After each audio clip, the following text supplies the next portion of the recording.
Pierre. Salut Estelle, ça va? Ça va et toi? Je te propose de t'avancer un petit peu pour profiter du soleil. Ah oui, c'est une bonne idée, oui. Il fait pas chaud aujourd'hui. Non, frisquette. T'as fait bonne route? Oui, ça a été. Bon, il n'y a pas très loin. Avec le confinement, je préfère rester au pré. Oui, et tenir nos distances. Ouais, on va garder nos distances. Là, comme tu vois en ce moment, là j'ai préparé le semoir là. Et on va profiter du soleil justement pour aller semer parce qu'en ce moment, les fenêtres de météo n'étaient pas forcément adéquates. Donc on va essayer d'en profiter jusqu'avant le week-end. D'accord, ça a bien avancé oui, dans les semis de blé? Sur les semis de blé, depuis le 19 octobre, j'ai réussi à faire que 12 hectares. Donc c'est très compliqué. Ah oui. Sur n'importe quelle méthode de faire, c'est très compliqué. Donc là, on va aller sur une pièce de maïs que j'ai justement préparé hier avec le compile et de façon à mettre la terre un peu à blanchir. Et donc on va aller essayer de semer ça ce matin. D'accord, bon on perd pas de temps, je te suis dans ce cas-là. Ok, pas de souci.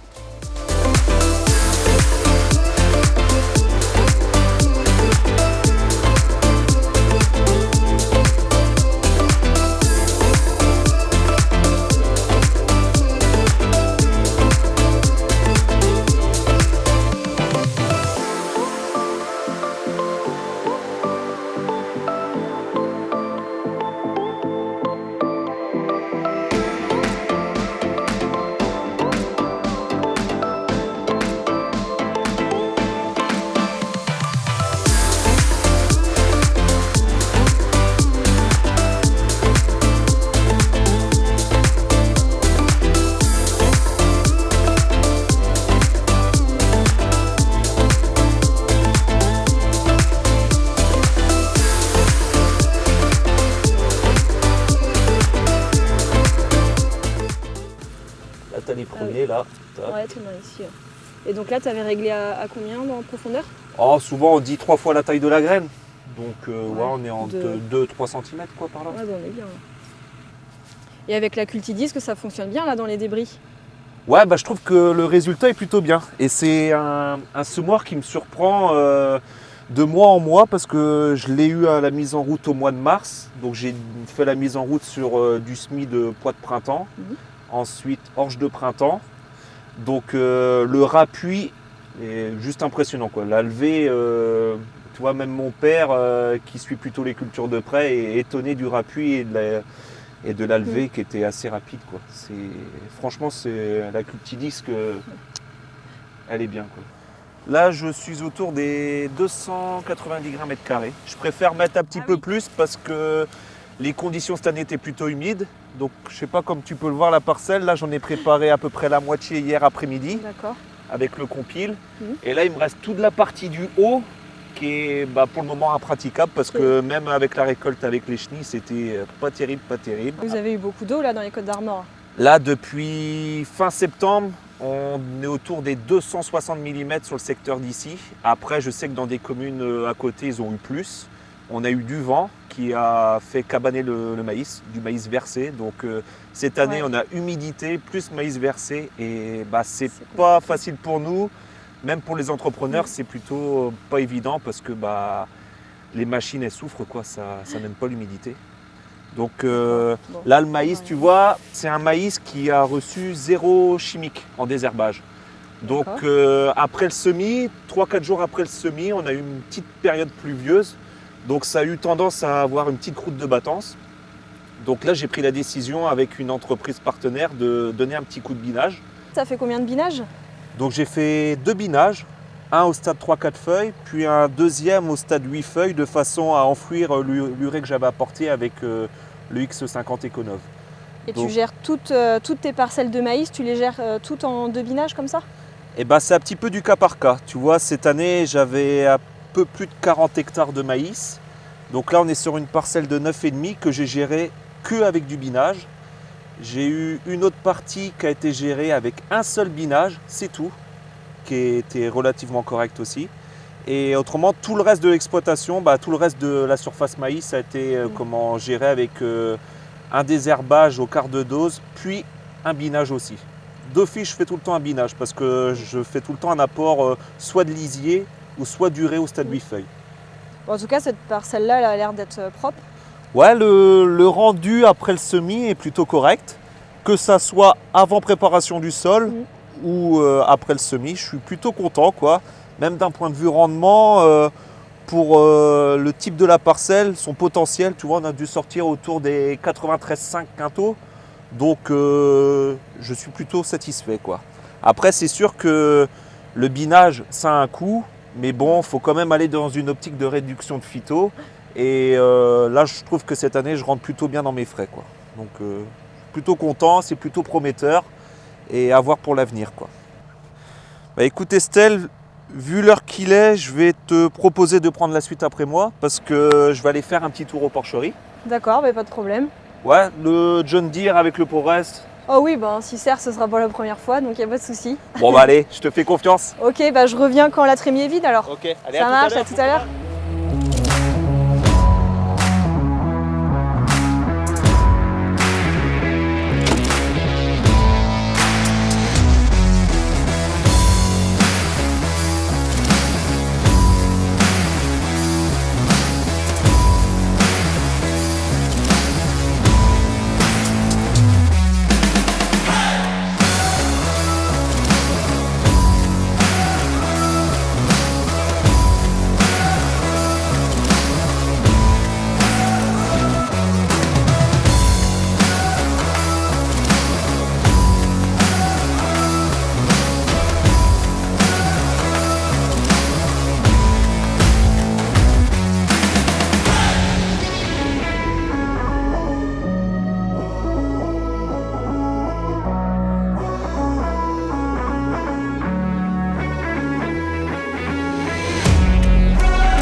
Alors ça a été? Oui, oh bah nickel. Bon, bah, attends. Avec l'autoguidage et vu comment il est équipé, ça peut que bien se passer. On voit pas les journées passer avec du matériel comme ça. J'ai cru comprendre que tu faisais une petite collection de terre. Oui, à chaque vidéo, je prends un échantillon, oui. Eh ben, je te propose d'aller prendre cet échantillon dans une parcelle de couvert qui a été semée avec le Progress avec les 3 trémies utilisés. Ah Comme ok. ça, on va faire un petit tour de parcelle. Ouais, bah ça me va. Bon, bah, on est parti.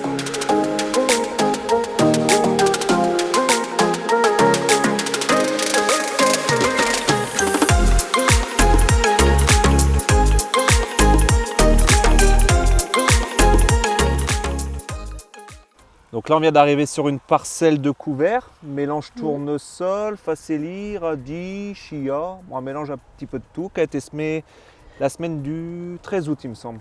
Ouais, ça doit être ça. Sur un labour, par contre. Parce que là, j'ai remis en place le labour d'été. Parce que, bah, comme tu vois, les sols qu'on a avec du labour, si je pratique un labour au printemps, je risque de remonter vachement de fraîcheur et donc mettre plus de temps avant d'aller dessus. Donc là, le principe, c'est un précédent pour les pois de printemps. Donc ça sera une destruction au compile et un semis directement dessus. D'accord. Et t'as eu pas mal d'eau peut-être après avoir semé, parce qu'il est quand même beau là ton couvert. Bah, j'ai du couvert qui a été semé la semaine d'après, qui est moins développé. Et je pense que le labour a ramené quand même pas mal de fraîcheur de façon à le faire valoriser, quoi. Mais ouais, dans l'ensemble, c'est quand même une belle parcelle de couvert. On peut voir du coup avec la bêche la structure du sol? Ouais, si tu veux, ouais. Pour le moment, la structure du sol, les radis sont pas forcément trop développés, mais au moins tu vas pouvoir prendre un peu d'échantillons de terre.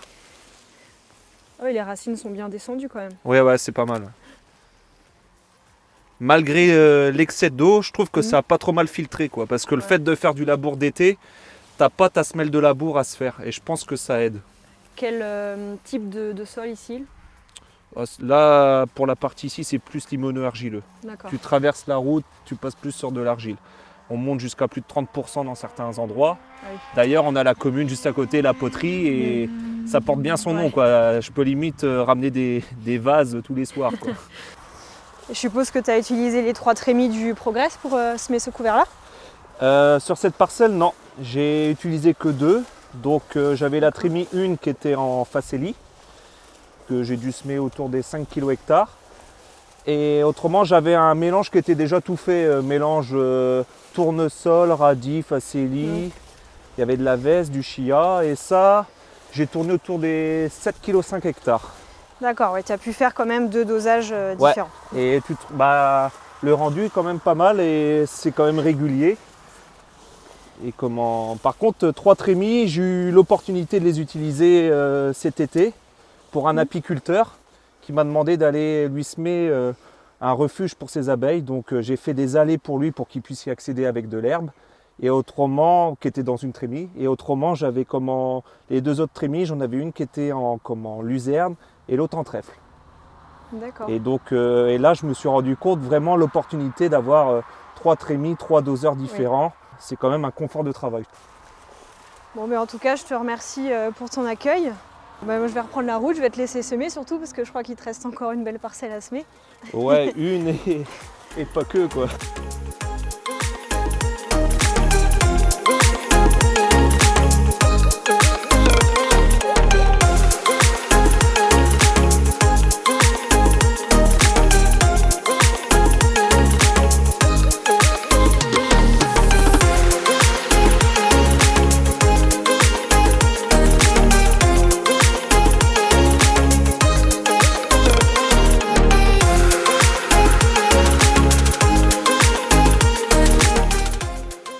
Ça y est, Pierre a fini de charger sa trémie, il va pouvoir partir semer. Moi, je vais rentrer chez moi.